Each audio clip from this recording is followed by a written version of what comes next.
Hi, everybody. This is DearMamaSal, and I didn't even realize that I was live. So here we go.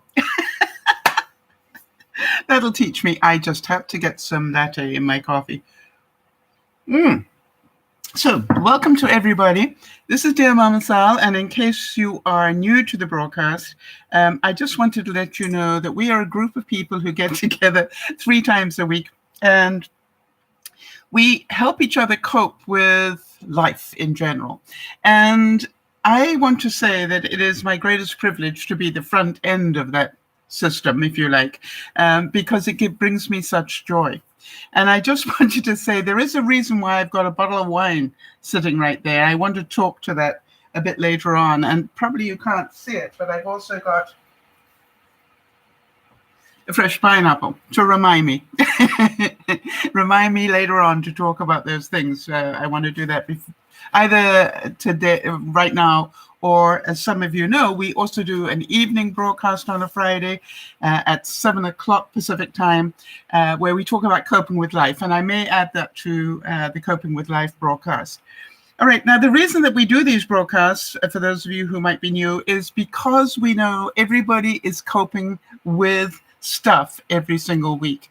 And we wanted to have a group of people who got together to help one another and anybody else that wants to join in cope with the everyday things that happen to us, and some of the not so everyday things. You know, we've helped people go through addictions of different sorts. We've helped people go through phobias of different sorts. We basically are here as a support group for anybody that might need it. So here we go. In today's broadcast, we're going to be having the problem solver section again, which is where I'm going to solve the problem of how to get the last bit out of a toothpaste tube or anything else that's in a tube. I found a great hack for that. We're going to be talking some more about feelings of love and grief, both updates from Manon and also updates from my friend Patty that I had lunch with this week. We're going to be talking about feelings of joy when we talk about Jodi's amazing journey. She's on her way to have a surgery, and she's just amazing what she's going through right now. My personal section, feelings of stupidity. I made yet another mistake this week. We'll also, of course, be talking about feelings of fear. And so when we look at it all, we will hopefully have a pretty rounded thing. Jodi, I wonder if you could hold on to those comments so when I get to there that we can share it with everybody and I won't have to scroll back. Would that be okay? Or maybe Jodi can just copy it for me. All right, so everybody is welcome. By the way, it's been a while since I've said that, but you know, we are now in chapter 5 of this year, you know, January, February, March, April, May already, chapter 5 and page 126 of 365. Was it a leap year? I think it was, wasn't it? Which would be 366. Anyway, so the main thing is, we are well on our way into 2021. And it's a bit scary that it's May already. Am I the only one that's thinking that? I had a feeling of fear around the fact, my gosh, it's May already. It's amazing. Birthdays, for those of you, I'll get to that in a second, but we've got obviously a couple of birthdays coming up. And by the way, absolutely anybody is welcome as long as you stay polite and understand that we are who we are. Just a disclaimer, as far as I know, none of us is a professional therapist of any sort or psychoanalyst of any sort or anything like that. We're just a group of friendly people who have lived a lot of life, as you can tell by the hair. All right, so in terms of birthdays, let me just say that as far as I know, and if you have a birthday and I haven't got it here, it means you're not on the list that we're rebuilding. So please let us know. May 10th, as far as I know, is Beth and Charles's anniversary, 31 years. Can you believe it? That's amazing. May 14 is Andy's birthday. And if I've got that right, I think he's 21 this year. which will be amazing. May 16 is Emma's birthday, for those of you who know Emma in Ireland.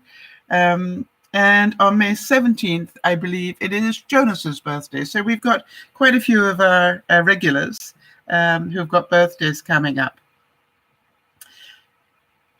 And in terms of updates, I really did want to update Jodi's story. And for those of you who might not know who Jodi is, she is our admin. And Jodi, Jodi is incredible. She's about to go through one of those lap band surgeries. I think that's what they call it, where they actually put a sleeve over part of your stomach to reduce its ability to expand. Now, in order to have that done, they systematically drop what she is allowed to eat. And Jodi, they've been doing this for how long now, that they've systematically been lowering what you're allowed to eat? But I actually asked her this week, could you let us know what you are now allowed to eat? Just so I can give you guys a sort of sense of this. And what I want you to think about is that this is enough food to sustain her. That is the thing I want you, this is a feeling of great dread for some of you, but this is enough food to sustain her. This is not enough food to keep her, in my case, at her present weight. It is enough food to sustain her for her height. And yeah, anyway, so here we go. What she told me is that she is allowed to have a cup of food 3 times a day. Now, that cup of food has to contain enough protein, and then she can top it up with vegetables. Okay?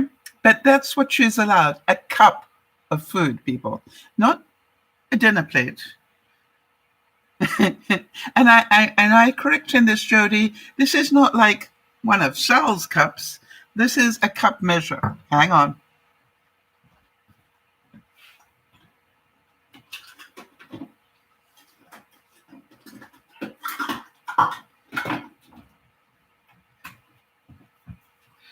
Okay, and she's been systematically been coming down to this since November. But can you see that is a cup measure as opposed to Sal's mug? Now, hi, Bernice. Bernice is saying, gosh, I feel bad for Jodi. I feel delighted for Jodi. Why do you feel bad? She's been doing this systematically. Her body is now used to only having about this much food. Yeah, and Jodi's saying, I feel great. Now, this is a lesson for us all trying to lose weight. I'm not suggesting that you go to this, but what I want you to think about, Jodi, just correct me where I'm wrong here, is this is enough to sustain you 3 times a day. Now, she is allowed a couple of snacks in between if she needs them. If she needs them. So I said, if this is a meal, what's a snack? And a snack would be a string cheese. But whatever it is, it cannot be more than half a cup. So think about that. That is a meal. Half of this is a snack. So Sakura is asking, is this only for weight loss? This is about, she is prepping to go into an operation to have her stomach reduced. And that they are doing for her health, not necessarily just for weight loss. As you know, Jodi is a cancer survivor who then got lymphedema. That's when your body completely swells up. She did all the hard work to lose over 100 pounds herself. And now they have decided, because she has been so dedicated in what she's doing, they are now going to help her lose another 100 probably. Would I be right on that, Jodi? But to do it with the lap band surgery. And also to shrink her liver. I didn't know that. That's new to me as well. So, Jodi, I don't know about the rest of you, but I find this fascinating. It's just like, now I know when I get how many of you are going, that would be my measure of potatoes, and I would be feeling that I probably need a bit more. I would not think about the fact that that's a complete meal. That is enough to be a complete meal. Jodi, I got a feeling I'd be mashing it down to make sure there was no air left in there. It's just like, just how much can I get into 1 cup? But isn't that amazing? And Jodi, I think it is a wonderful journey for us to share with you, because as we said, some people think it's feel sorry for you, whereas you are so excited about it. All right, you are so excited to be able to have this help, to be able to do that. Yeah, Jodi's saying, I tamp those veggies to within an inch of their lives. Now, the thing that I automatically said, are you eating baby food yet? Because that was my sense that they were coming down and down and down. And if you wanted to get the most that you could in here, you'd probably pulverize it and turn it into baby food, drain the liquid off. I want the food. But apparently that is the next step. And Jodi's been doing a bit of research on which baby foods she can enjoy. So fascinating, isn't it? Daniel Wiley said, I am fascinated at how much time we spend doing the things we don't enjoy. I want you to think about that today. When you think about your day, how much time do you spend doing things you enjoy? All right? As opposed to the things you have to do or feel you must do or whatever. I actually make a point now of starting my day with the things that I enjoy. All right? And if I've got time, I do the other things. Do any of you relate to that? For those of you who don't know, I have allergies going on, and I will probably be weeping for quite a bit, apparently, of today. And yet, anyway, never mind. Let's go on with this.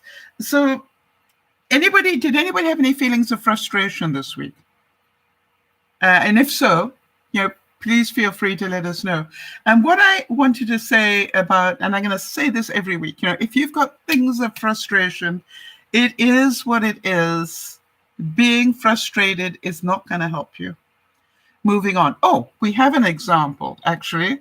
We have a great example. Jeannie gave me permission. Let me just go back here. Jeannie said she's using her coping skills, all right, and she's just learned that she cannot obtain her new countertops until at least August, once they get on the list. Now, for those of you who don't know, Jeannie had a fire in her house, totally decimated her house, down to the basement. And she is just about to move back in June. And now she's heard she's not going to have any countertops until August. Now, Jeannie, I'm so glad that you have learned all that you have learned, because this is not going to affect you nearly as much as it's going to affect York, right? I can see you making, are they coming up with a plan B? Are they going to put something there for you, like maybe some laminate or something, because for you to be in a kitchen without any countertops, yeah, they're going to put something up in the meantime. So it's not quite as frustrating as it sounds. It's just not going to be as pretty as you would like. And I want to tell you, I totally relate. And that is the main thing. As I said, I'm having a bit of a problem scrolling today, Jeannie, so just bear with me. All right, so Jeannie's also saying, Jodi is saying she had some frustration this morning. She misplaced her debit card. And isn't that amazing? Yeah, we've all done it. My favorite one is black phone and I'm inclined to put it on things that are dark, and I can't find it. Thank goodness I'm back home again where I've got a landline and I can phone myself, because then I can find the phone. All right, and Bernice is saying, I was frustrated with myself for not being able to do much. But then again, I thought I can only do what I can and be nice about it. Yes, it's the old story, Bernice. You can make your life heaven or hell based on how you think about things. All right. And so I assure you, I would love to be totally unpacked by now. And I assure you, Bernice, that I have moments where I beat up on myself. Do you know, for nearly 2 weeks, I hadn't done any unpacking. But the truth is, I have been doing the next stage to doing the next unpacking. All right. And so the whole reality is, you can only unpack so much where you have to put things away. Otherwise, you don't have room to unpack anymore. And I managed, good news, feelings of great joy on this one. For those of you who know that I also had a fire and I moved back just over a month ago. I have been using my packing boxes put on their side as shelving units to sort things. So as I unpack, I put all the electrical things in this box. I put all the, summer shorts in this one, summer tops in this one. And I keep going like that until I've got everything sort of pretty well sorted. And then I can start putting them away. All right. So, and the good news is I managed to get rid of half those boxes this week.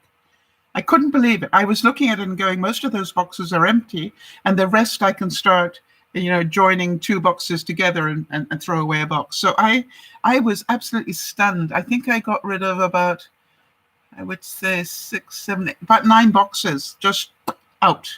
All right. So Jeannie is saying, worse news. For the past 2 days, I've been having pain with kidney stones, waiting for CT scans followed by probable surgery. The last surgery was over 1 year and 7 months ago. Well, Jodi, can we make a note of that so we can put up thoughts and prayers for Jeannie? And we do know how painful kidney stones are. You're talking to somebody who tried to pass one when I was in the middle of nowhere in Mozambique in East Africa. And I was 4 hours away from civilization when that stone tried to pass. I want to tell you something. I remember kidney stones very, very well indeed. Because to get back to a doctor, to even start the process of helping me, was this 4-hour journey in a Sandmaster.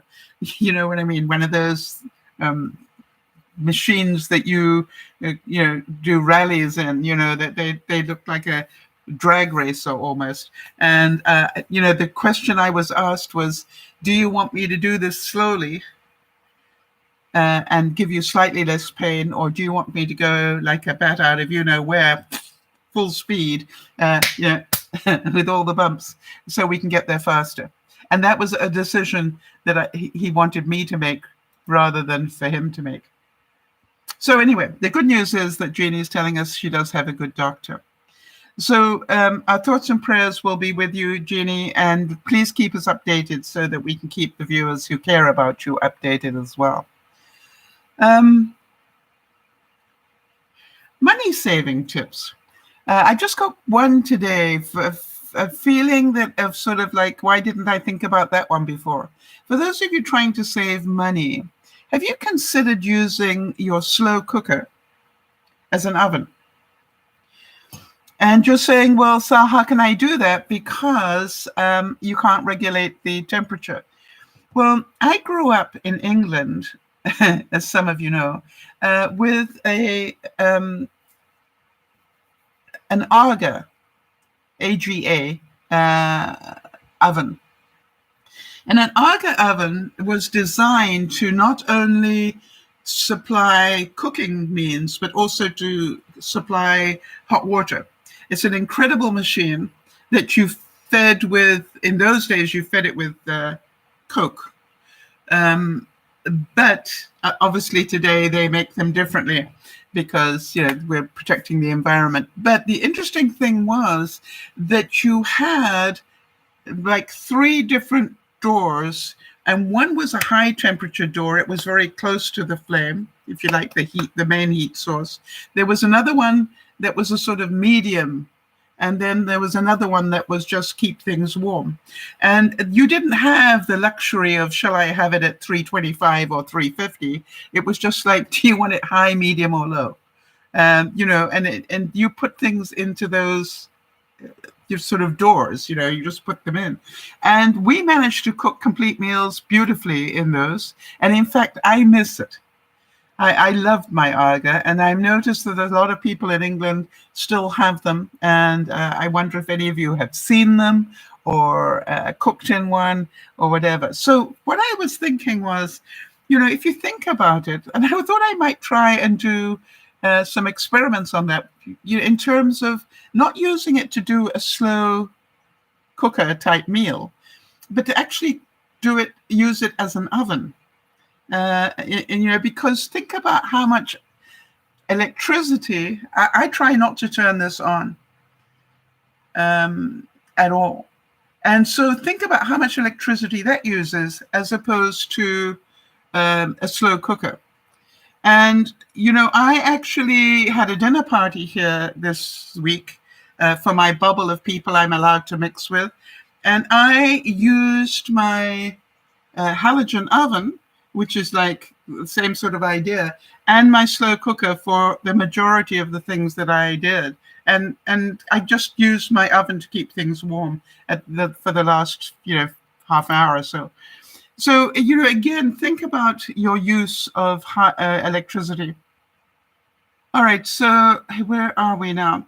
Bernice is saying, I'm happy that we were able to sell one of our solar recliners and got paid for it.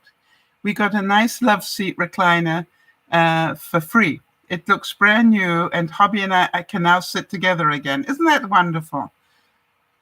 So I am delighted to hear that. Hi, Nyasha. Good to hear from you as well. So what I want you to think about is that, under Be Prepared, Not Scared, and we'll talk more about that in a minute, but think about the ways that you can reduce your use of electricity. How many of you are intentionally keeping your houses a little bit cooler than normal just so that you can be used to it? And now you're going, Sal, but we're going into summer. Well, what are you going to do about the summer? What are you going to do to keep cool in the summer? All right. And think about that. All right. Jodi, I'll do that as a subject. If you could just make a note, I'll make sure we add that into one of the broadcasts. Feelings of confusion. Did any of you have feelings of confusion? And while you're typing that, Jodi is just saying rice cookers can be used as slow cookers, which I find very helpful for small portions. I find a rice cooker is great for a multitasking meal. It's great to use as a little fry pan. If you're going to do like a stir, it makes a great stir fry thing for small batches. So you put your onions in first, and think about what's going to take the longest to cook, and put those in first, onions and carrots and stuff, and then keep adding things, and by the time you're finished, you've got a great stir fry. So good addition to that, Jodi. We're gonna do more experiments like that so people can see it work. Good. So under feelings of confusion, I had I've started now putting away what I call the donation box. And I wanted to ask you all, do you donate by season or do you just donate? Right? When I say that is when you go to donate to your local charity, do you sort of donate summer things in the summer and then winter things in the winter? Or do you just go, hey guys, this is my stuff, use it, and get what you can for it? I wondered whether we would be helping at all if we did it by season, but I just wanted to know, I know you guys have a lot of experience of this, and I am now, literally getting, Jeannie's saying, just go ahead and donate. Don't worry about whether it's winter or summer. Okay, good to know. Anybody else? Because I do almost have enough for 2 seasons here. All right, Jodi says the same thing. I just donate the whole lot. Yep, and okay, fine. So does Bernice. All right, so that's good to know. And I will do that. I will just hack it all into the one box and deliver it. Sounds good. Or have them come and pick it up. All right, now I want you to think about something here. I saw something during the week that made me go, good point. And so I thought I would discuss it with you under the problem solver section. Think about this. I watched a guy talking about the fact that how many of you are still working? And I want you to think about that. If you're watching this on the replay or whatever, and you are working at home for, and have been for maybe a year. One of the things that I saw talked about was, how do we build trust in a world where we are not doing the things that help us build trust? And one of the things that they talked about was, when you're working, an awful lot of trust gets built, when you're busy chatting around the coffee machine or chatting around the water cooler, or as you go on your way out of the building or coming into the building. Those are conversations that sort of people add to the jigsaw puzzle that go, okay, I can trust this person a bit more. But, I was thinking about it. Have any of you found that you trust people online, having never met them? All right? So, you have never met them. And I would say, let us give some thought to what is it that have helped you build trust. Now, Bernice is saying, yes, I trust you, Mama Sal. All right, Bernice. And Jodi, yes, absolutely. And so what I want us all to think about is, you see, I trust Jodi implicitly. Why? She's given me every reason to trust her implicitly. And what is that to me? And it's different things for different people, and I want you to know that. All right.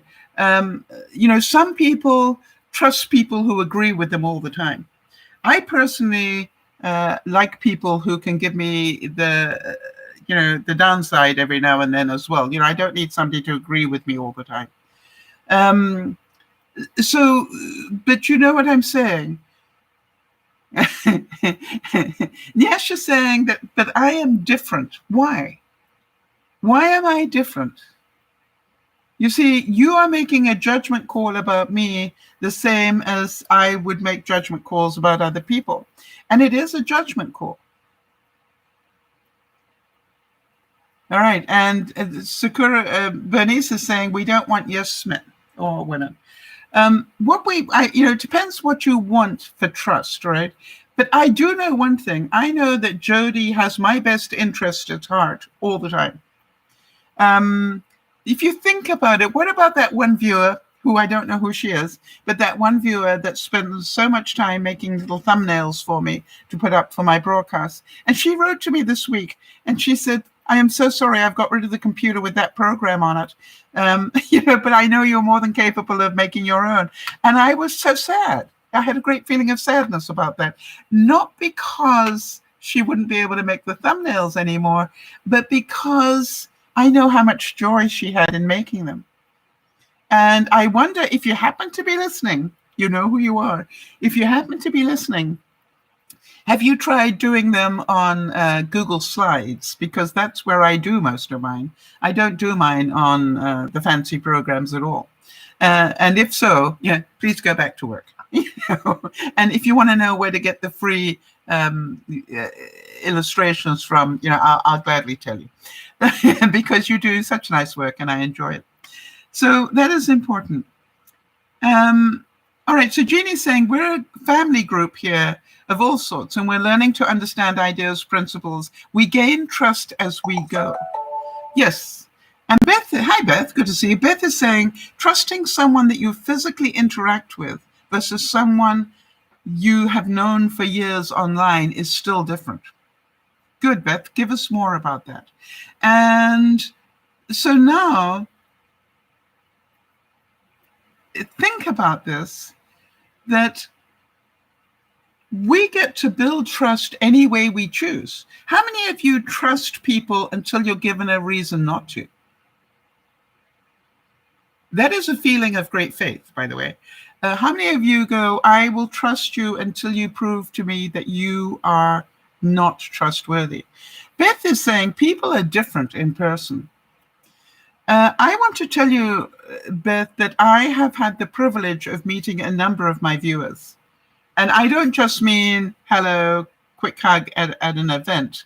I have, spent many days with Manon. I have spent many days with Angela, for those of you who remember Angela, and with Leah, and with Ace, and so I spent many days, and quite honestly, I did not find them to be very different from what I expected.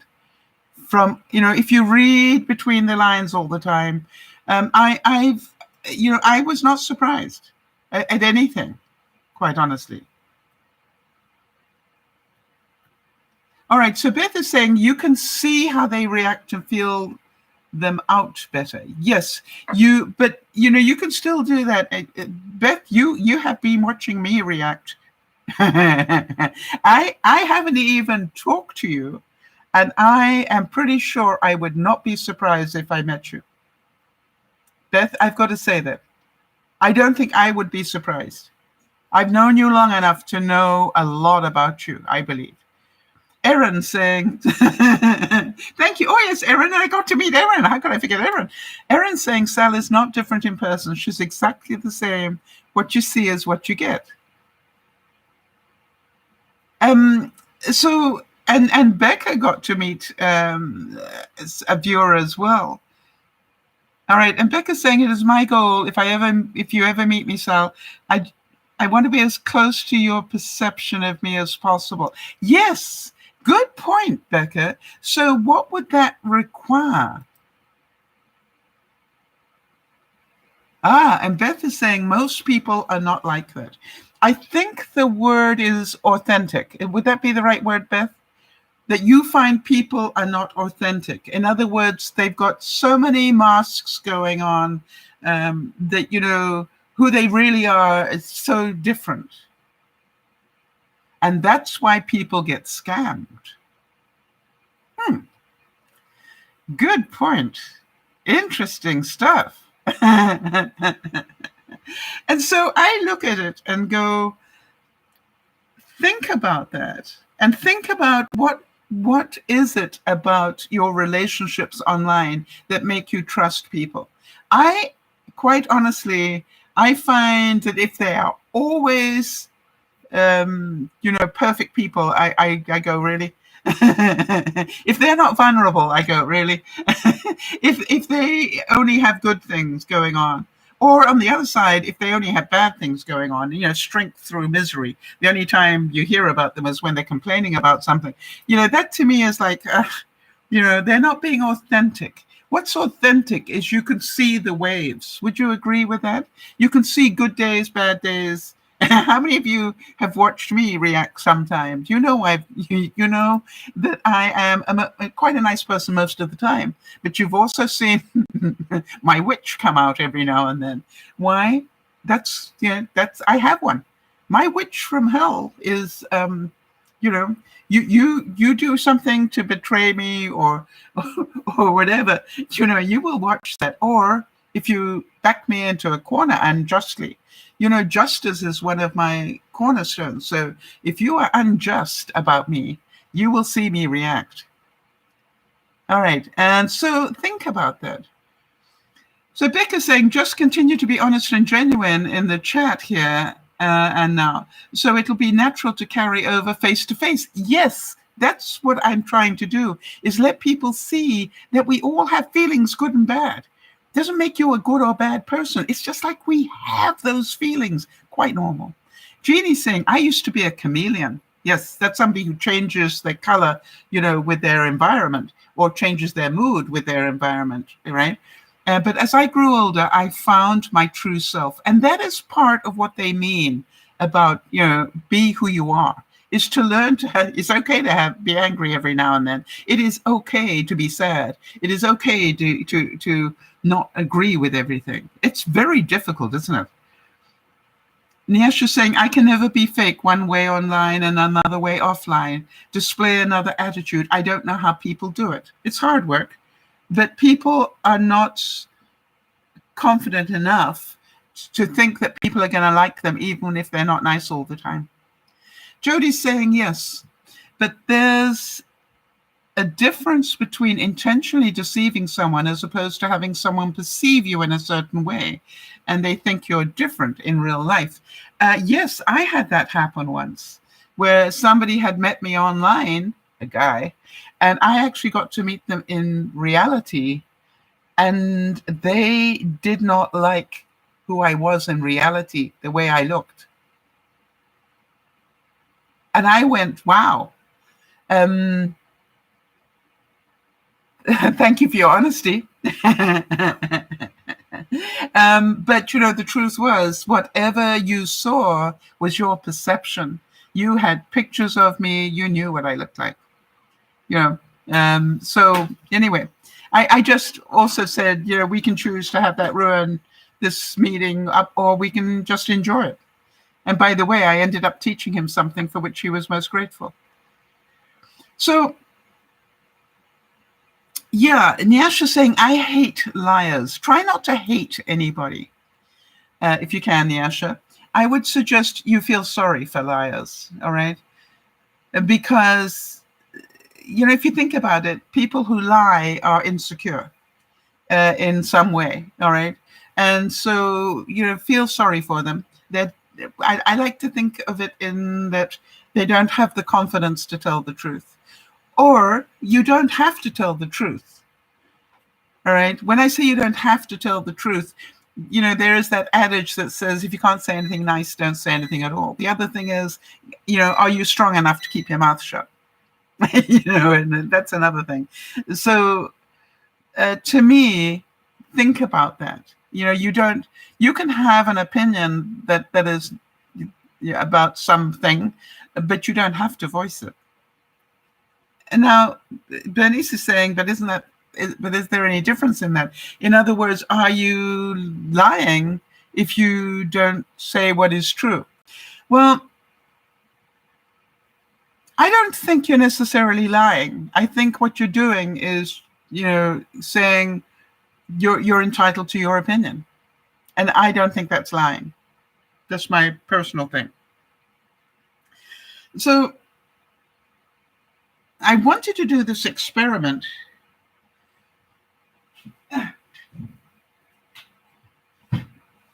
And this is under Get Your Money's Worth.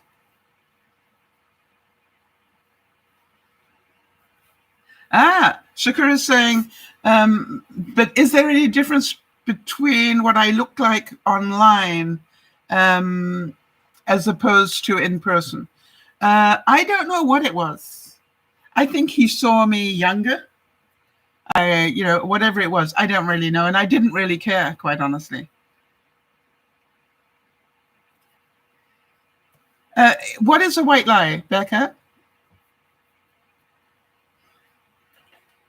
While you're typing that, let me show you the experiment. This is a tube of toothpaste, and you and I both know that it's still got toothpaste in here, but it's difficult when you open it up to get that little bit that's in there out. And I saw what I thought was a really clever hack. So what you do is you push as much of the toothpaste down as you can. Got that? And then I'm going to cut it here and here. Right here and here.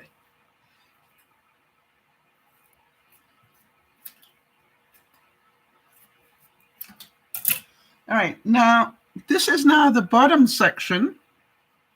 Look how much toothpaste is in there. Can you see that? And I'm going to leave out the center section, but I'm going to take the top section and use that. Now, when I want to clean my teeth, I can take this off, stick my toothbrush in there, and get the rest of the toothpaste. How about that? Clever? I thought that's brilliant. Now then, what other things come in tubes? That's what I want you to think about. How many of you got makeup in tubes? How about what else comes in tubes? All right, but I thought that is a brilliant hack. Lotions. Yes, thank you, Bernice. Lotions. All right. Did any of you go, that is smart? Because I did. And if you think about it, there's probably enough toothpaste in there to last me nearly a week.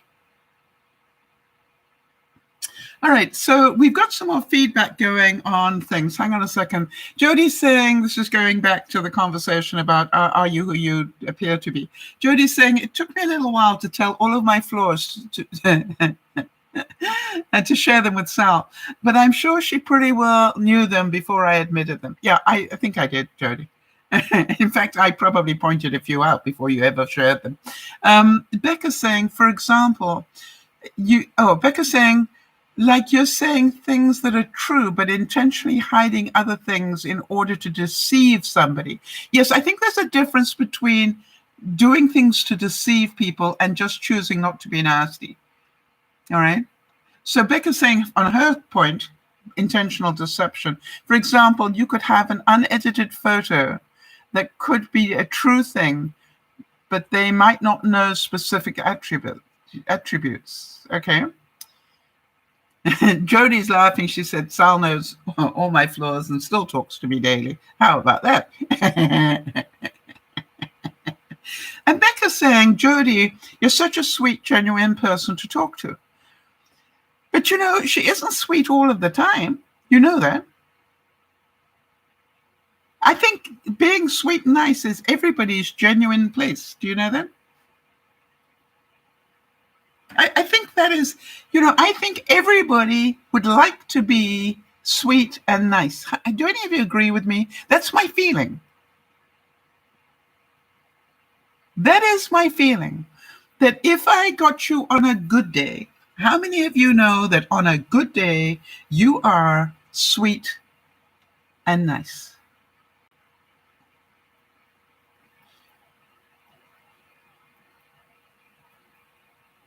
All right? And so that's what I keep trying to remind myself when I get upset or frustrated or angry. I keep going, wait a minute, what would I do if I were feeling like a nice person today?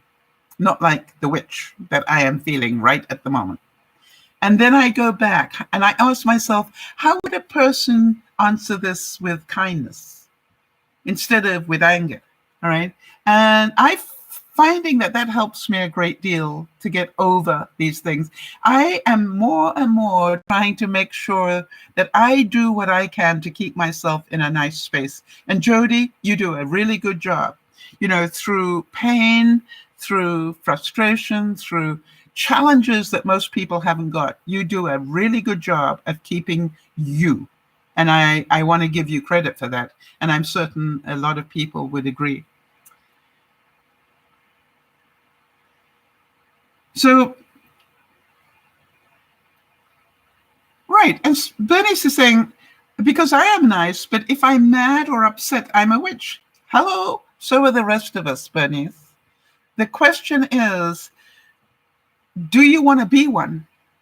You see, that's what I'm learning. Do you want to be the witch? Because if you don't, think before you say anything and go, how would my nice person answer this? I can choose not to be a witch.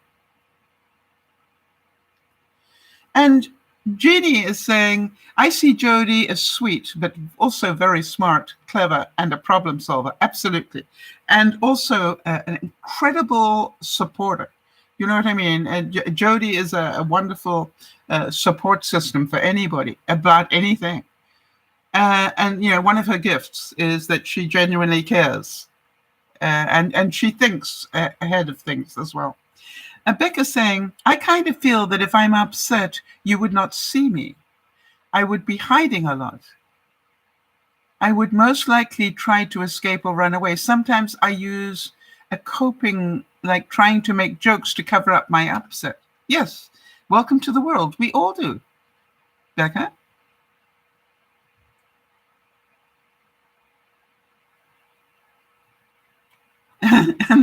and Jodi's saying, my mentor taught me so much about Sal. Really? Let me think about that one. Who's your mentor is the question we're all asking, right? Nyash is saying, being sweet, nice, and kind isn't always good. What I mean is that certain people can take advantage of that. I've been a victim to this. It's not all that great. Yet there's a difference between being sweet and nice and being a victim. You can be sweet and nice and not be a victim, I believe. All right, but that's a skill. Becca's saying, there are many times I've been upset and almost left the chat, but I still stayed because I know you want us to be real. There you go. Yes, you know, it's okay. I want to tell you something, Becca. Do you know how many times a year I say I'm going to stop doing Mama Sal? I'm not here. I've had enough. I'm not going to do anymore. Do you know how many times a year that happens to me? And then somebody will write to me and thank me for something I said in a broadcast, and I go, well, there I go. I've always said if one person here gets help from what I do, then I'll carry on doing it.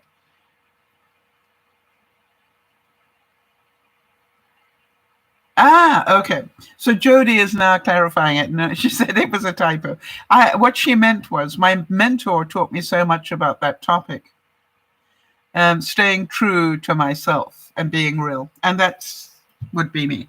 So, yes, and I do believe that. I think it is okay.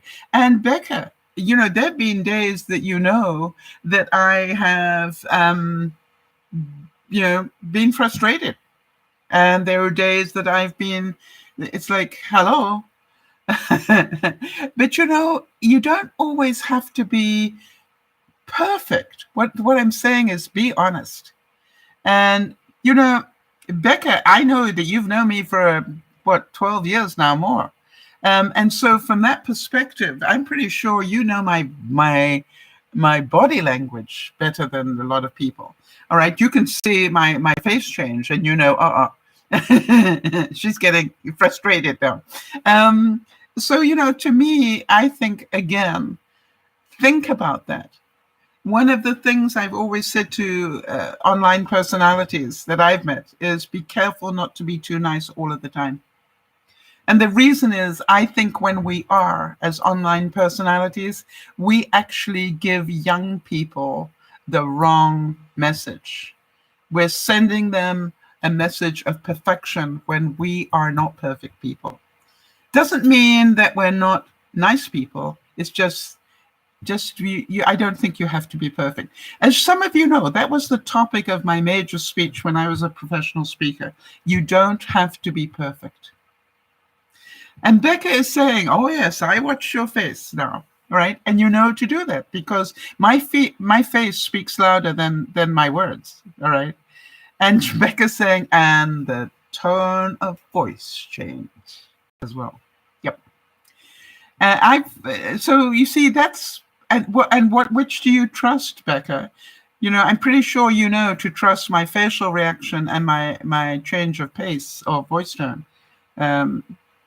And it's not, and then you know the chances are what I'm doing is that my witch wants to say something, and the reason I am slowing down or the face changes is I'm trying to control the witch from saying something that really doesn't need to be said. So Jodi is saying, Jeannie, isn't it marvelous that you are able to influence? Oh, I must have missed something that Jeannie said, thank you. Where was it?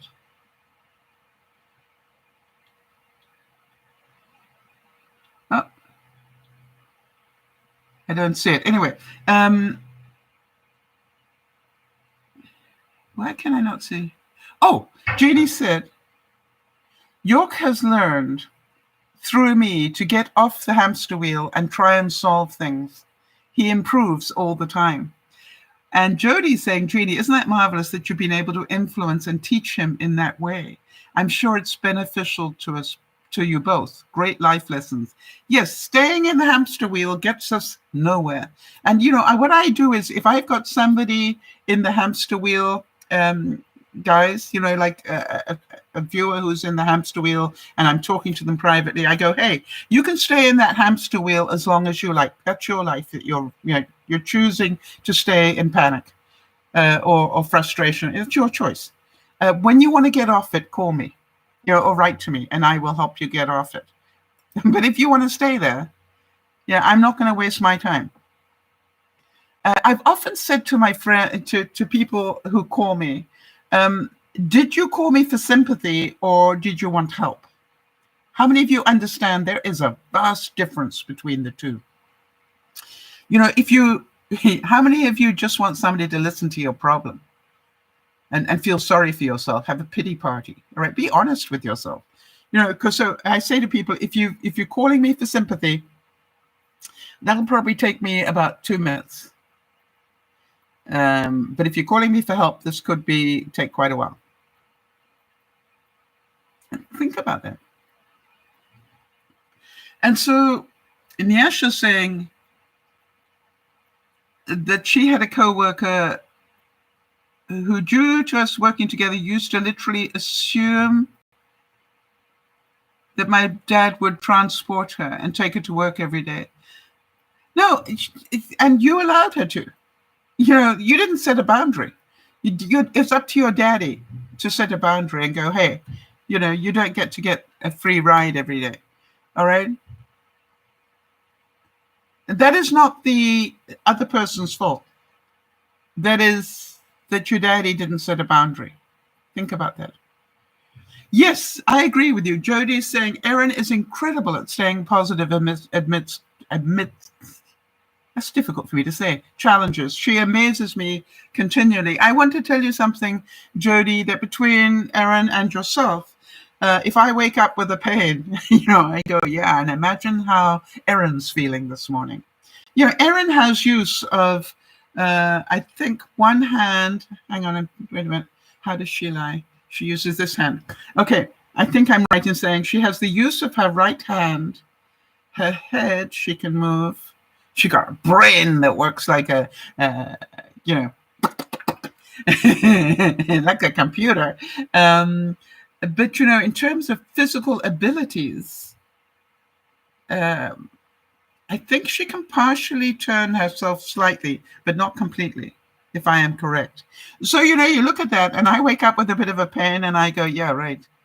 I wonder how Erin woke up this morning. All right, or how Jodi's doing with fibromyalgia or any of the, you know, the, what is it, neuropathy stuff, you know. It's just like, yeah, be grateful. Moving on. Wow, we seem to have done a lot on that section today. Anyway, so just remember, what did I do with it, people? Okay. I don't know about you, but I thought that was really a cute trick. Now, just cut out the middle section of a tube, and then you have got full use of what's left inside, and you still have a way of making it a tube, right, when you're not using it, so it won't dry out. I just thought that was so clever, and it works, because you saw me do it live. Love it. All right, let's get on. Did anyone feel... We're moving on to feelings of love or grief. Did anybody have any feelings of love or maybe even grief this week? And remember what I said last week. The reason breakups or loss hurt so much is because you cared so much. If you didn't care, it wouldn't feel... I got toothpaste on me now. Oh, there's a nice hack, by the way. If you want an easy way to have mouth freshener with you, get a travel size thing of toothpaste rather than the rattly things, right? So just a thought. Whenever I travel, I buy an extra little one that I keep in my purse with me. And if I want to have a mouth freshener, I just take the top off. That's good.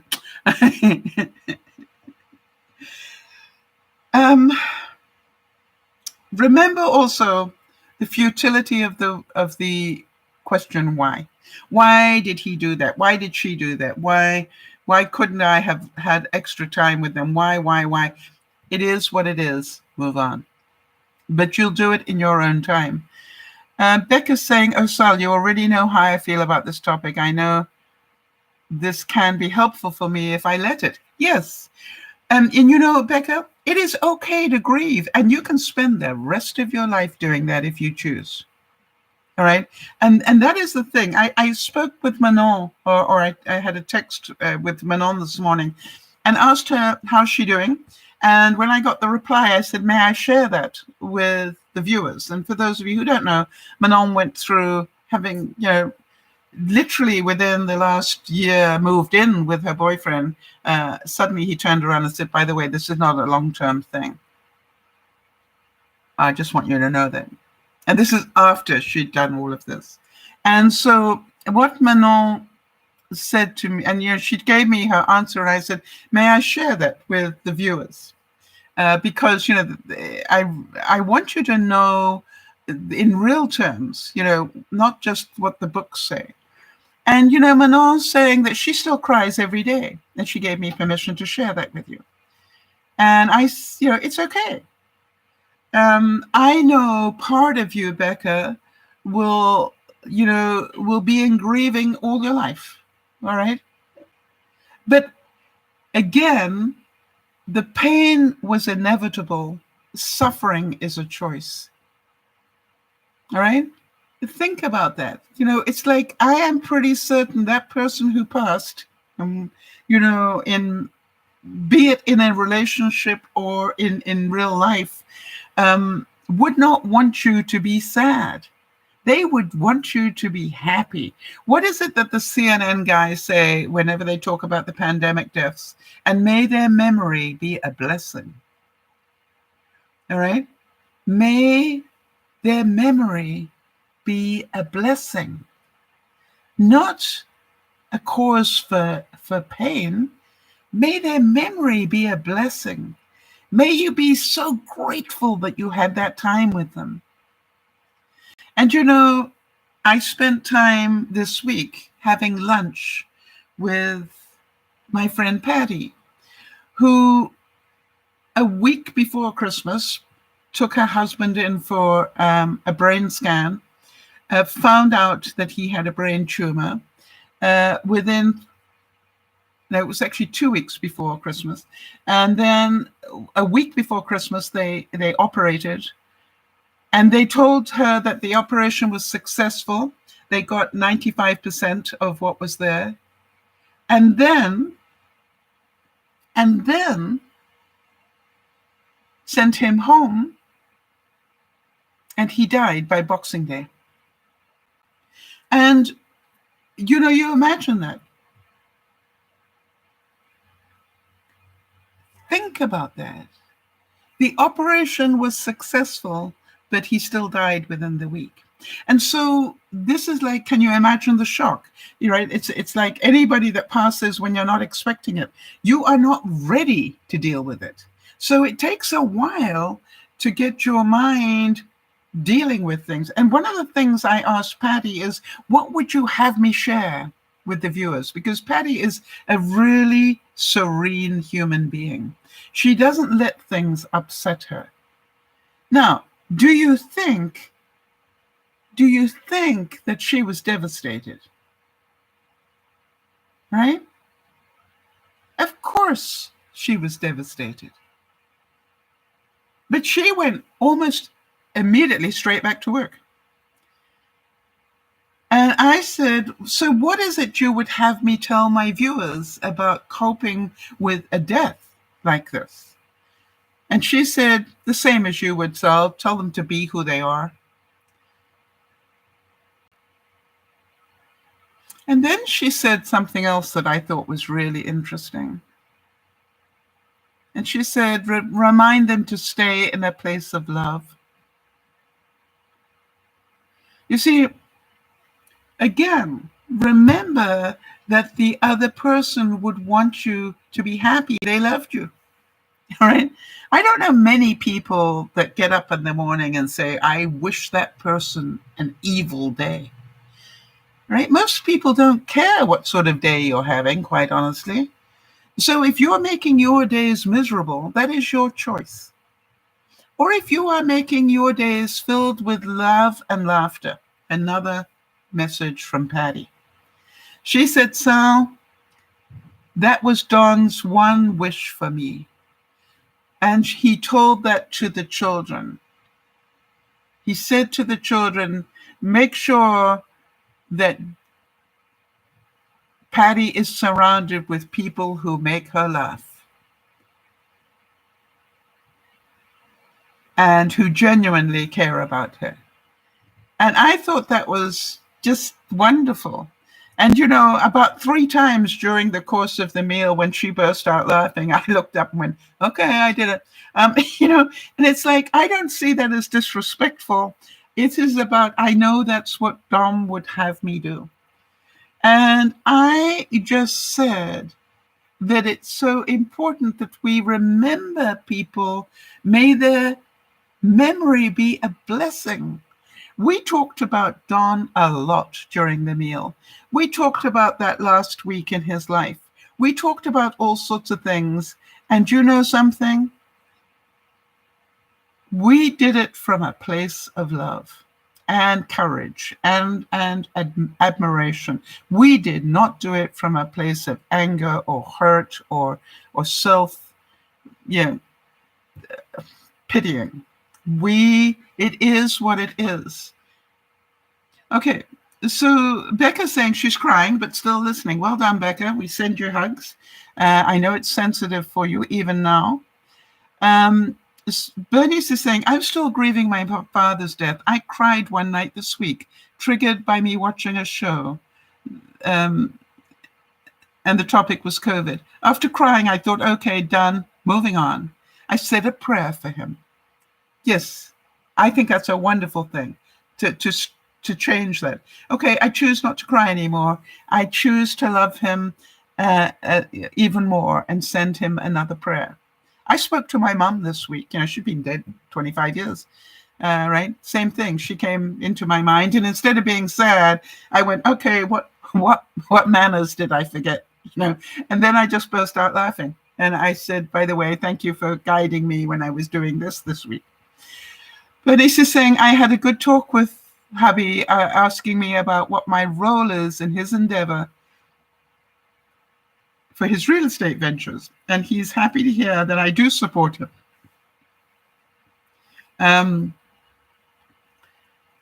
But I'm not being the big decision maker. He is. Yes, that's what he wants from you, is your support. Yeah, and I think, you know, Bernice, that is, you know, that's not a lesser thing. I've always said, Bernice, that whenever I have a team of people helping me when I was working, the most important position for me to fill always was my backup person. Why? I'm an ideas person. I'm a big picture thinker. I can, you know, I need somebody who can follow up. All right. There's somebody who can remind me about things and so forth, because my mind is so full of stuff that I can't, you know, keep up with it all, if you like. And so, you know, I look at it and go, anybody that can help me do that, you know, is of great value to me. The other thing is anybody who can be picky is of great value to me. I appreciate pickiness. You know, I want to tell you, if there's a typo on something I've put up online, I want to know about it. Don't ever think twice. Let me know, please. I hate it when I miss a typo. It doesn't happen very often, but when it does, I really appreciate somebody who can tell me that in a hurry. So think about that. It is what it is. Remember that. May that memory be a blessing. Just keep telling yourself that I choose to be blessed by his memory, not devastated by it. And then remember the things you did that made you laugh. And so to me, that is really important, that you see the difference. But on the other hand, I still, guess who just nuked the very thing I was trying to work with here? Don't you hate that?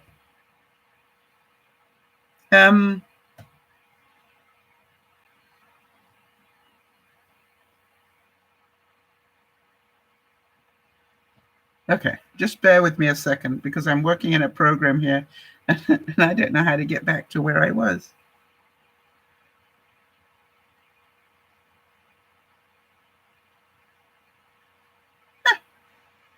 I can do this. Can't be that difficult.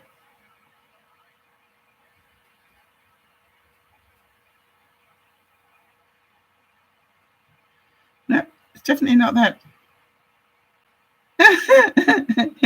Guess who's feeling stupid now? Hold on, because I do need to get it back.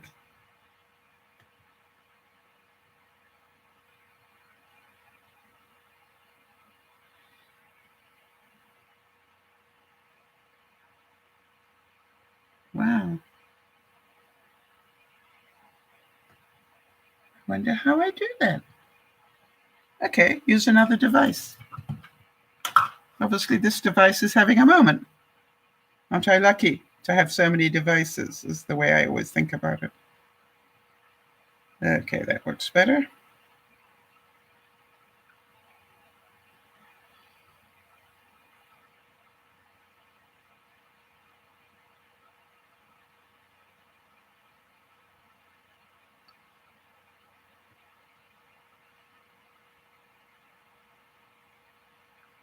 There we go.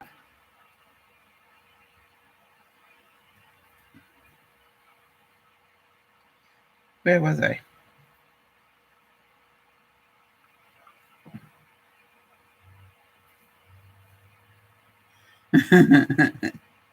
All right, so thank you for your patience on this one. But by the way, let me just read what's been happening. But you do understand that this doesn't always go well. When I don't know why the program didn't want to run on.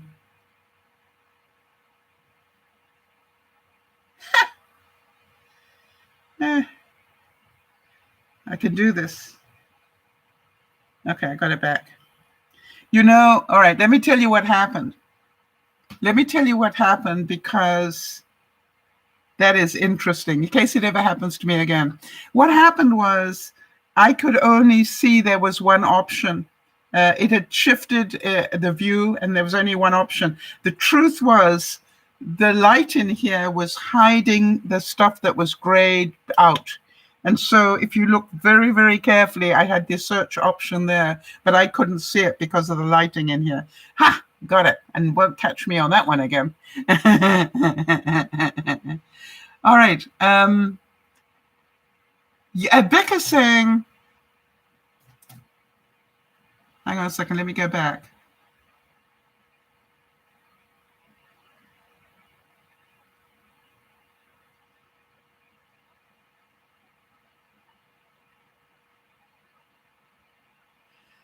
Yeah, Becca's saying, I'm a total typo fixer. Yes, you're a great editor.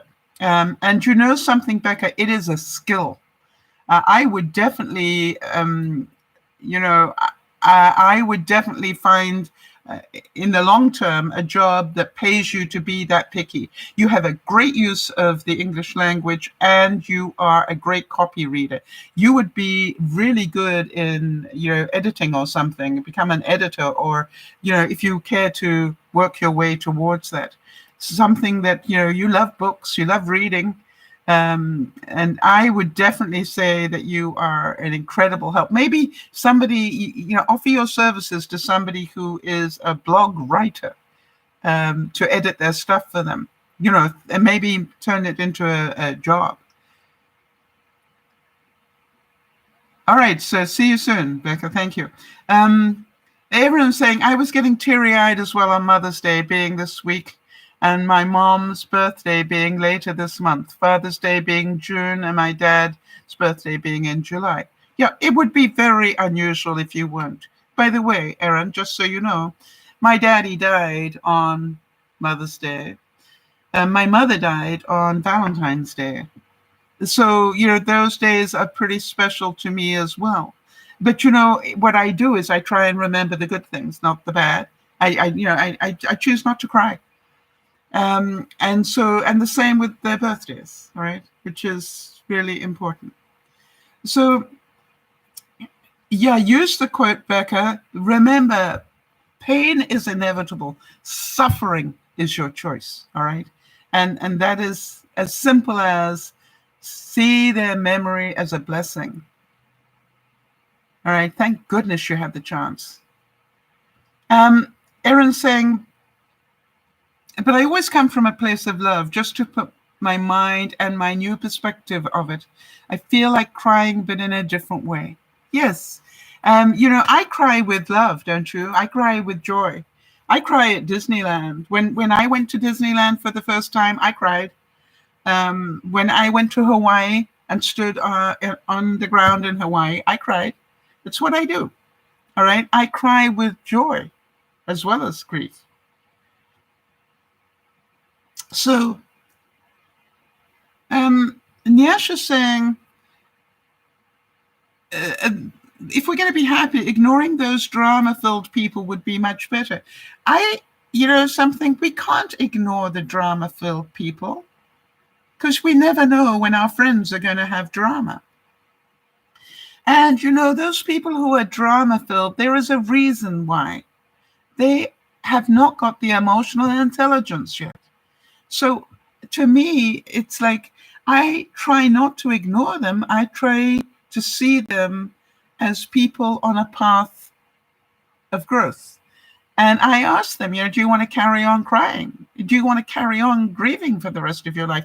I remember when I met Jodi, one of my, not first questions, but by the time I knew Jodi and I were probably going to be friends, I said to her, do you want to die? You want to carry on dying? I just want to check with you. And she went, what? I said, do you want to carry on dying? Because at the moment, everything you're telling me is you are planning to die. And I just want to know. I mean, we're all dying, right now I'm dying, you're dying, but I said, you seem to be fixated on dying. So I just wanted to know if you want me to help you do that, or whether you would like to live, in which case I would love to help you do that. So, it's a choice. So how about this one? During these hard times, these hard times in the world, we should always remember to keep our families and friends close. How many of you found that during this time of the pandemic, you have got closer in some way to your family and friends? Or you found new family and friends? Let's move on. The next segment is feelings of joy. Did any of you have any feelings of joy this week? You'll never guess. I entered the Vancouver Marathon.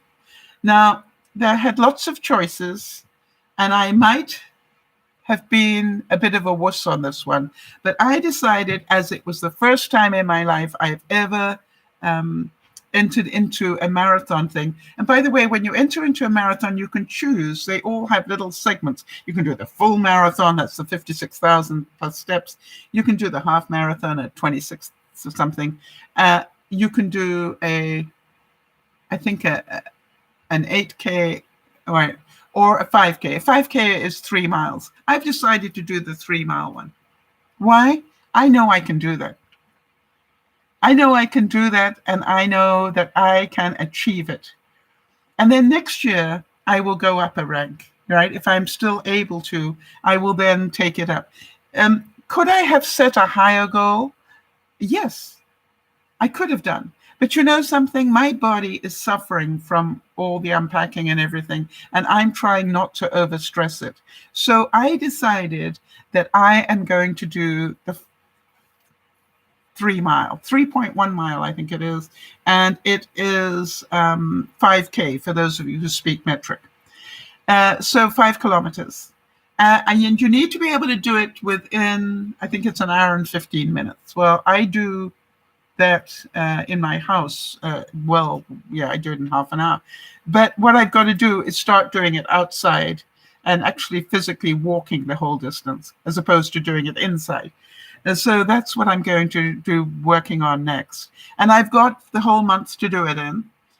In other words, I can, choose my day to do it in. I can choose a nice day. So, hi there, Jonas. And Jonas, we know you've got a birthday coming up this month, if I'm correct. I think it's this month. We did mention it earlier anyway. Bernice is saying she's had joy. She finished her Taj Mahal 3D puzzle. That must have been wonderful. I forgot to send a picture. I'm missing a couple of pieces, but I'm still happy with it. That is awesome. Jonas is happy. He got his first vaccine. And on the 14th is his birthday. That's right. That's what I thought. So we did mention the date earlier, Jonas, but seeing as you're here, I just want you to say it again. So you can imagine I am pretty stoked about doing the 5 kilometer race. How many of you understand I could have done the 8 kilometer? All right. I'm pretty sure I could have done. But can you understand why? Why bother? When I say why bother, I've never done an official race. And by the way, I get the t-shirt. And I think I get a digital medal. And I think I get a digital completion certificate. So how many of you are going, if you had told me that I would do that a year ago, I would have laughed at you. There is no way I would officially enter a race. But how many of you know Charlotte, our viewer Charlotte, who does these races all the time? And she inspired me in some level that I could, do it as well. I just had to make up my mind that I could, and I would, and I did. So think about that. Think about the joy that you saw on my face when I told you. I entered a marathon, for goodness sake. And, it's all part of the bigger plan of improving my health.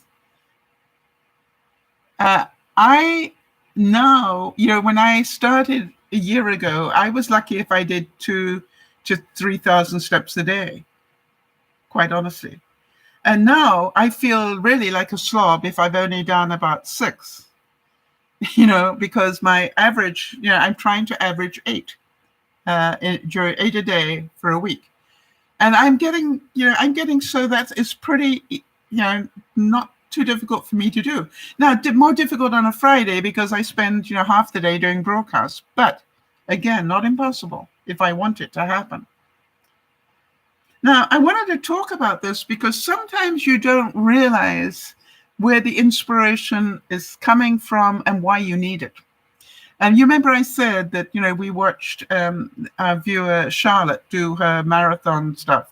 And she kept doing these little 5K races and stuff. And it was just like, I now know. And she went into training for a long time to do these things. So, it is amazing. But now, in this day and age, we don't have to go anywhere. We can do it digitally. I can do it around my neighborhood. I don't have to go, downtown Vancouver and get in the crowds and, all that. I can do it digitally. And it is amazing to me. And so here's the thing. Do you remember that about, a year ago, Jodi decided that she wanted to try intermittent fasting. Now, for those of you who don't know what that is, that means, I think the most common one is called a 12-8, which is you don't eat for 12 hours a day, and then you eat for 8. And then you go to, You can choose how you do it. You can go 14-6, or you just can choose how you do it. Jodi was capable of actually fasting for days on end. She could do 3 days. I think she did quite regularly. And so, when I first heard about it, I was horrified. I don't mind telling you. Why? Because I knew nothing about it, and it sounded unhealthy. And so, being the mother hen that I am, I asked her to check it with her doctor, and her doctor was quite happy because it was lowering her blood glucose levels and it was getting her body healthier. I went, okay, maybe I should have a look at that. And the amazing thing is, maybe I should have a look at that. It's a bit like maybe I should have a look at this as this amount is capable of sustaining me if it has proteins and vegetables in it. So, it's like you got to see that and get it into your brain before you start doing something about it. Every time I have a meal now, I'm going to think that much would have sustained me. However, if it is protein and vegetables or protein and fruit, right, that much would sustain me a meal. So, that is in the back of my head now. And Jodi's saying that she started that intermittent fasting. Now, the result she got is she was no longer insulin dependent. All right. Bye-bye, Niasha. Good to see you. So she's no longer insulin dependent. She doesn't have to inject herself every day. And you think about that. That was a tremendous, tremendous achievement. But now, right, she has been able to go down to eating this a day. Why? In fact, she's eating more regularly now than she was before. She's having to force herself to eat enough meals because she was so used to fasting that this wasn't a problem for her. Interesting, huh? She didn't know she was going to be doing this. But she got the inspiration to get ready for it a year ago. Or more. When did you start intermittent fasting, Jodi? I still remember thinking, is she insane? This must be so bad for her. I was wrong. So I look at it and go, wow. It's like, think about these things. Sometimes we don't know why we are doing the things that we do. But if it sounds like a good idea to you, you may want to try it. Because maybe 5 years from now, you'll find out why.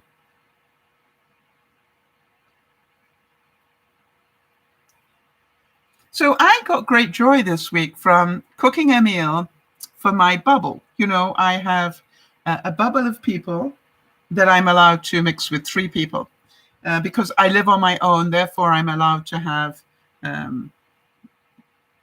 this group.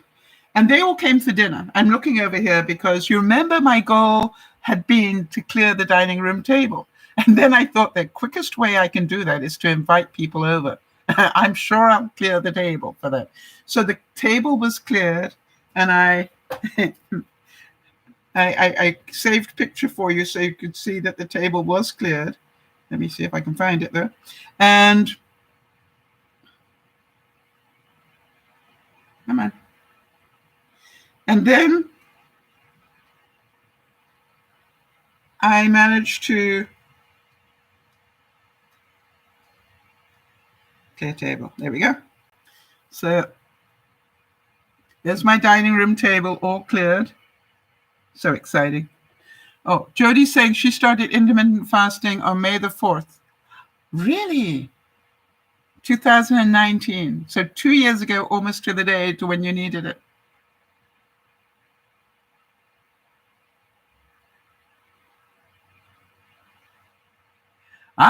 Jonas is saying, hey, Sal, I went back and watched my birthday shout out in the opening. Thank you for that. Much appreciated. However, I believe you made a tiny mistake. A story of my life, Jonas, by announcing my birthday to be the 17th and not the 14th. Did I say 17th? We'll make sure that it's correct.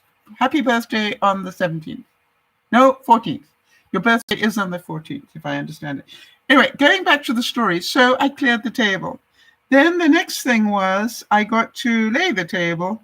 And I couldn't find half the things I would normally put on my table, but there we are. There's my table all ready for my dinner party.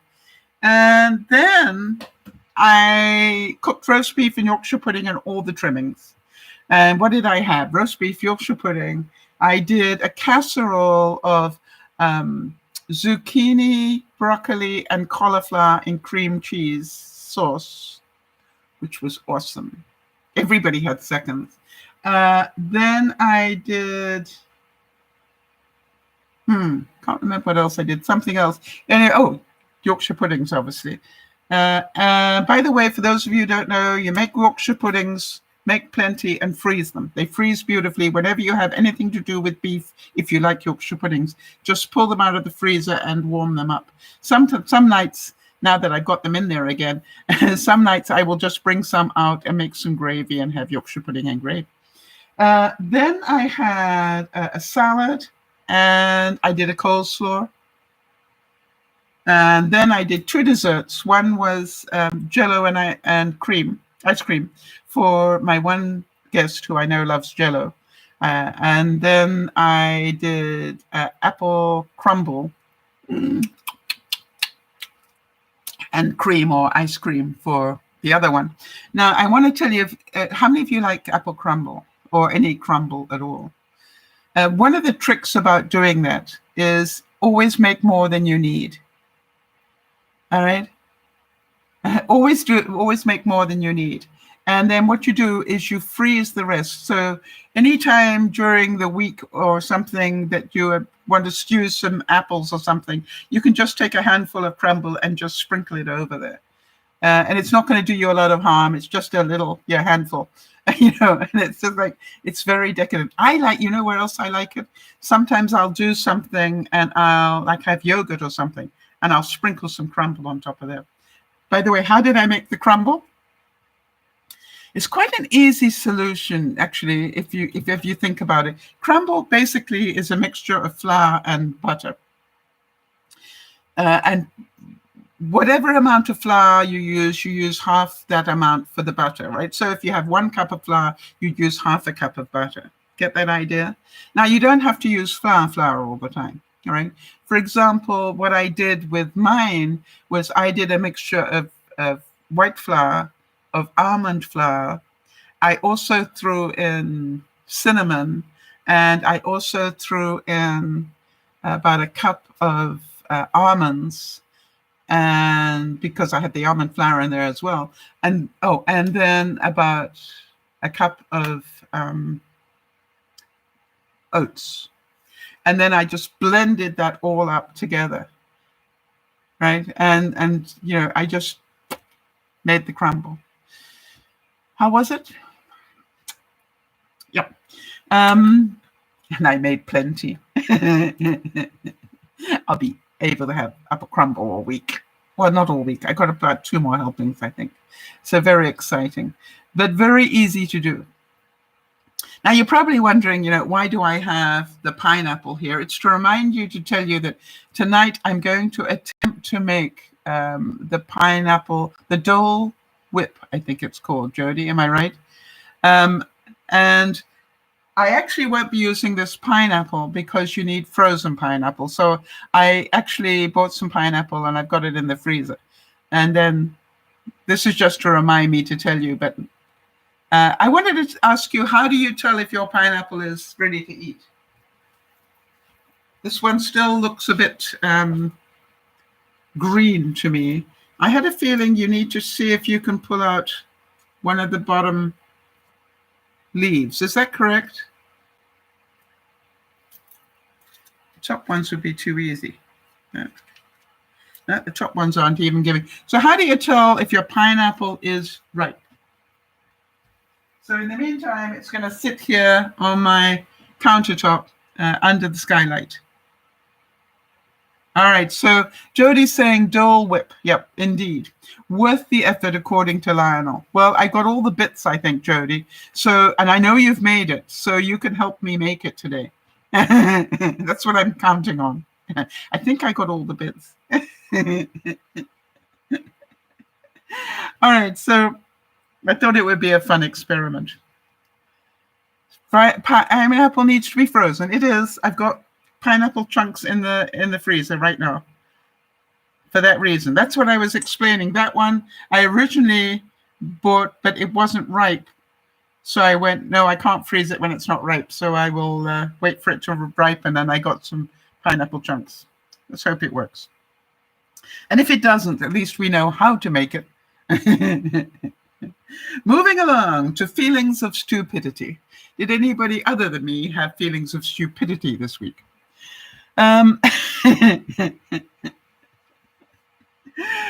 The lesson that I learned from my stupidity this week is it's a really good idea to not order your groceries to come at 5 o'clock when it is the same day that you are having lunch with your buddy and then trying to drive home in rush hour traffic.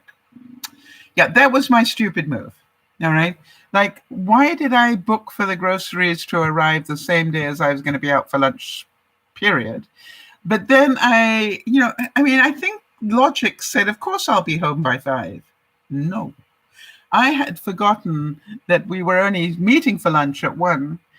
And that would mean that it would take us, I don't think I left there until 4 or 3:30. We had long lunch. And then I had tried to drive home in the rush hour. Anyway, so the point was the groceries were not delivered. And it was the groceries that I thought I needed for the dinner party. Did I feel stupid? And then I went, this is my choice to feel stupid or just move on. It is what it is, move on. Now, did I have other choices? Could I have gotten into the car and gone and bought groceries, emergency stuff if I wanted to? Yep. And then I thought, well, I'm just going to change the menu a bit. And I did. I didn't do 3 different vegetables. I just did with the vegetables that I had. And that was fine. It was just like, yeah, I can make it heaven or hell, remember? You can make life heaven or hell. It is your choice. And by the way, what does feeling stupid do for me? Does it change anything? Yeah, it brings me down. Do I want that? No, I love myself. Right? Oh, that's good, Kimmy. You just froze some pineapple. All right, so we'll be able to show you one thing that you'll be able to do with it. If you haven't, have you had Dole Whip before? How about this one? Learn how to turn frustration into fascination. You will learn more being fascinated by life than you will learn being frustrated by it. Isn't that a great quote? I'll read it again. Learn how to turn frustration into fascination. You will learn more by being fascinated by life than you will by being frustrated by it. That is so true. I get fascinated by all sorts of things. I had something really fascinate me this week, and I will put a video up for you because you sort of got to see it. But I was doing those experiments, and I was finding out about dryer sheets and slugs. And then what happened is I went out to my garden one day and I found a slug at the bottom of a clump of chives. And I went, I wonder if the dryer sheets will work. And I went and got a used dryer sheet and I wrapped it around the chive bunch and did a knot, boom. And then I turned my camera on. Within a minute, that slug had left those chives. And then I came in, got a new dryer sheet because I thought the perfume on that will be more. And I put it in the center of the 4 groups of chives that I have and put a stone on it. I have not seen a slug near them yet. Hey. Unboxings. Anybody have any unboxings this week? Did you unbox anything? I unboxed all sorts of things.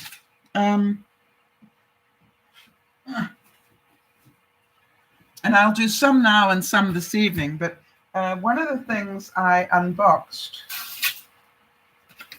was some sandpaper. And this is a I've got 100 grit, 150, and 220. In other words, different coarseness, right? And what do they all look like?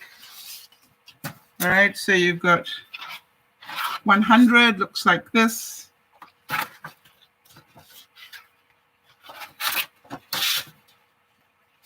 Oh, 220 is very fine. And then the 150 is in between the two, all right? So I got two of that. Now you're wondering why.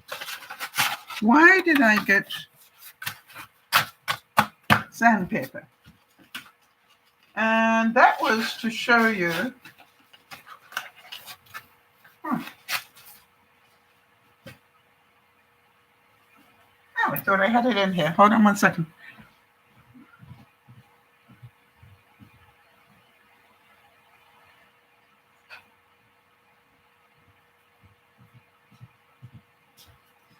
Under the category of, have you ever thought about this?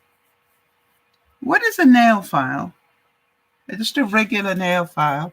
If it isn't a piece of something covered in sandpaper, two different sorts each side. Now, as you can see on this one, oh, has got a metal base to it, right? And that's, so what I'm going to do is to recover it. Why? Because I can. Why? Because I want to show you that I bought a whole pack, enough to make enough nail files for the rest of my life, probably for the same price as I would have paid for maybe 3 of these. Think about that. And it's fun for me. Make your life fun, right? Do the things that make you happy. Even if it doesn't make sense to anybody else. The other thing I bought,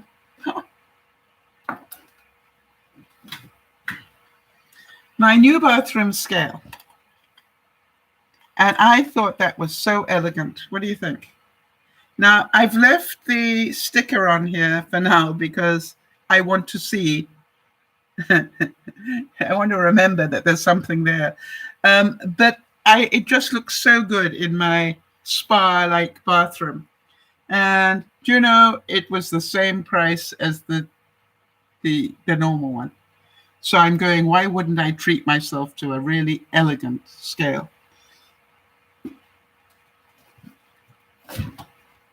I don't think that's a waste of money. If it's the same amount of money I would have bought an ordinary one for. And so I'm a happy little camper, of course, until I stand on it. But we're working on that.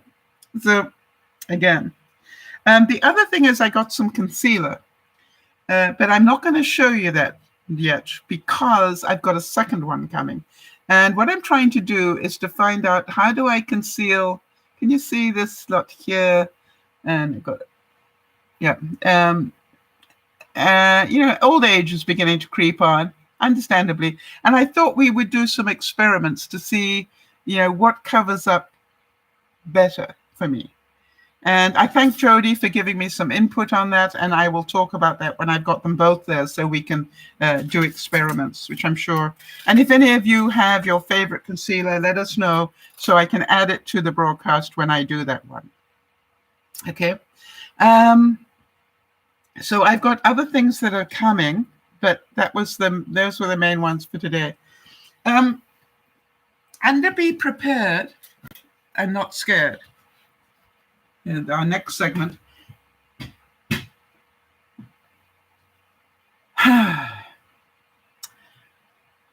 Do you all know that with the amount of vaccines that are going on and the drop in the number of cases of the pandemic, regardless of where you live in North America,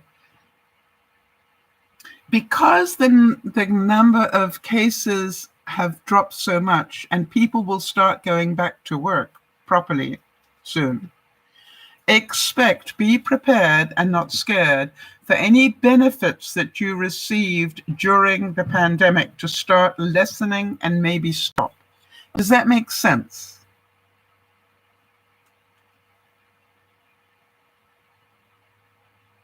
All right? Does that make sense?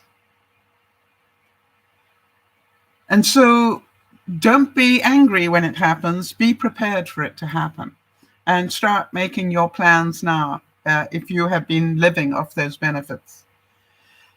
Also, as I said before, this is a time of high scam calls this time of year. So please be prepared. And again, I will warn you, if you get a telephone call that is one beep and stop, do not phone it back. And if you want to check, hang on a second, maybe it went straight to voicemail, check to see where the number was from. And if the number is not a local number for you and not one that you recognize, do not phone it back. Why? There are scams where if you phone them back, they get paid money and all sorts of strange stuff. It's weird. The other thing is, and Jodi alerted me to this one, you're going to be allowed to fly if you can prove that you've had your vaccination. That also leads to a lot of people scamming that documentation. So they're going to be faked vaccine cards. And you may think that, okay, fine, it's going to be safe to get on an airplane because the only people getting on airplanes are people who've been vaccinated, for example. No, not necessarily so. Be careful. Be prepared to be safe. And by the way, what is safe for you? That is your choice. And if somebody makes fun of you because you're wearing a mask, don't react. Don't react. All right?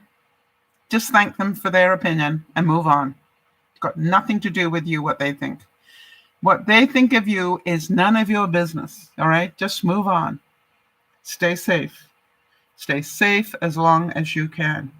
We will all need to be. By the way, be prepared to not only have 2 vaccines, maybe 3, maybe 4, maybe we will, continue to have vaccines every year. Be prepared for that. I had a feeling of fear this week. Did any of you? And the reason I felt a little bit twinge of fear was because I heard that the Chinese satellite that went up, ditched its parts of its stuff, and it is now trying to fall back into the atmosphere. And, it's probably going to come back through the atmosphere and not totally be burnt up. And it's going to land somewhere on Earth at speed, high speed. It's going to be like a comet. Now, that I don't know, did anybody else hear about that and start getting a little bit concerned? Now, obviously, the chances of it landing on my house are slim to none. But here is what I did. I did a bit of research on it. First thing, you do know that most of of Earth is covered in water, don't you? They think it's going to land tomorrow, Beth. And so feel free to do your own research on that. But what I want you to know is that most of the world is water. So the chances of it falling into the water are pretty good. Now, the last time they did this, and they did it once before, it did land somewhere. I'm trying to remember where it landed. Ivory Coast. That's right. A piece of their rocket landed in the Ivory Coast and did do some damage. Luckily, I don't think anybody was killed, but it did do some damage. So you understand that it's going to land somewhere. The chances of it landing on your house are slim to none. You've got more chances of, hell freezing over, I would think. But think about that. If it doesn't land on water, it's going to land on Earth. What are the chances of it landing? I would think, for example, Nyasha doesn't have to worry too much necessarily because, it would have to really be unfortunate to hit Tobago. But, we don't know where it's going to land, but I think they will know. All right. I think what's happening is, they've got every scanner possible, trying to keep track of when that breaks through. Now, the idea is that most of the people who build these rockets build them so that they will burn up in re-entry. All right. Oh, thank you, Beth. It can give 2 hours notice. All right. So, all right. Thanks, Beth. So we're going to get 2 hours notice starting when? You see, if it's 2 hours notice at 2 o'clock in the morning and I'm fast asleep, it's not going to help me a great deal. By the way, Jodi, if you're up and you find out and it's going to hit my house, please, I know they don't know. They won't know until it breaks through. That's the problem. So it's going to be quite something. Now, if that doesn't worry you, think about this. And this is something else you want to look into. How many things are there in orbit right now? What do you reckon? How many bits of metal from, because some bits you've got satellites up there, we've got bits of debris from other launches up there, we've got all sorts of stuff circling in orbit at the moment. Any idea how many bits are circling? And that is what stunned me. I actually did a bit of research and found out there are 27,000 bits of debris flying around at incredible speeds in our orbit. Now, I don't know about you, but if I were in the space station, how do they protect themselves from one of those bits? What happens? I don't even want to think about that. But, it's just like they must have some way of protecting themselves. So within the next couple of broadcasts, 27,000 bits. All right. So somewhere we'll update that information if we can find out how they protect the space station. By the way, will my feeling of fear change anything? Feeling fearful, will that change anything? Will it protect me in any way? No. So the best thing is to be prepared. It could happen. And I want to tell you something. For 1 ton, I don't know how much. It could be small and it could be a big piece. If that hits my house at speed, I haven't got a hope in hell. But with my luck, if I went to a neighbor's instead, it would hit their house instead. So Beth is saying really pandemic and now plummeting objects. It feels like a movie I once watched. Yeah, Jodi, with a sense of humor, saying it's like they've got dust bunnies up in space. Heavy dust bunnies. Yes, they need to do some cleanup. Now, that'd be worth thinking about. How can they clean up the dust bunnies in space? I like that visual, Jodi. We'll do a bit of research into that. And Beth is saying, this was like a movie she once watched, but she thinks it had a happy ending. Yeah. Again, think about that. Is it 80% of the Earth that's covered in water? I think it's 80%, isn't it? So, listen, it's got your name on it. It's got your name on it. All right, and a smile now in terms of feelings of surprise. This bit of information came to me a couple of weeks ago via Jodi, of course. Jodi wrote to me and said something about she was playing Scrabble with somebody and they put up the word crapola. And she was saying that, that isn't even a Scrabble word, but the truth is it is. Can you believe that? Crapola is used so much now that it's become a legal Scrabble word, in case you play Scrabble. Oh, it's 71% of the world is water. Thank you, Jodi, for your brilliance. So you've only, if you think about it, there's only a 29% chance of it hitting land. And your house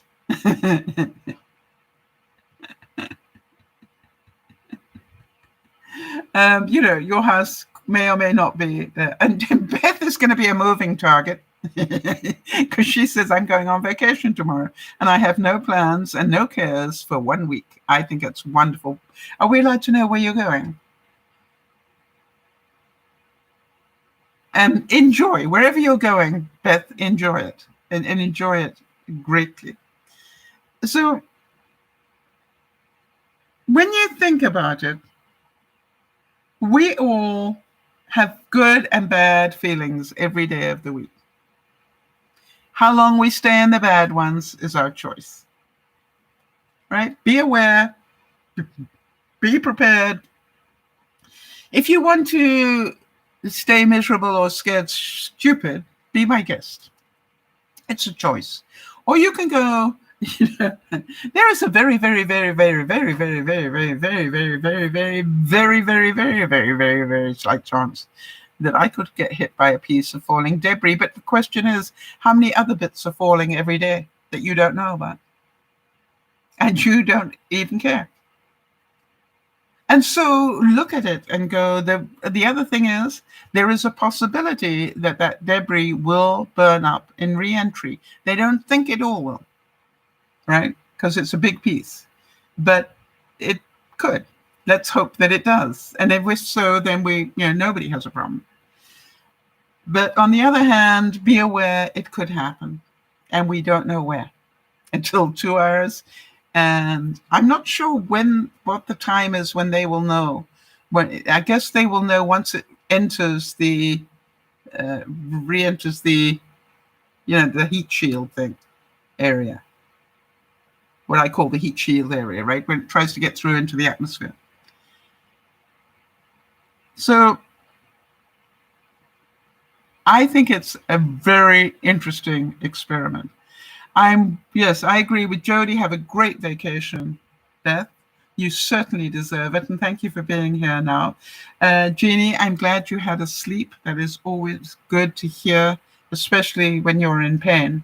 And so, be easy. Take it easy on yourself. And I'm glad that my voice helps you do that. This is DearMamaSal saying, it is my pleasure to be here and to feel with you. It is so normal to have feelings. Beth is saying a shelf fell on her at work yesterday. Just hope I survive the object. Right. Bye-bye, Beth. We love you. I've been doing a lot of cutting of boxes, Beth, before you go. I just want to tell you, every time I pick up one of those box cutters, I think of you and go, I know how Beth would do this. Don't do it that way. Do this very carefully.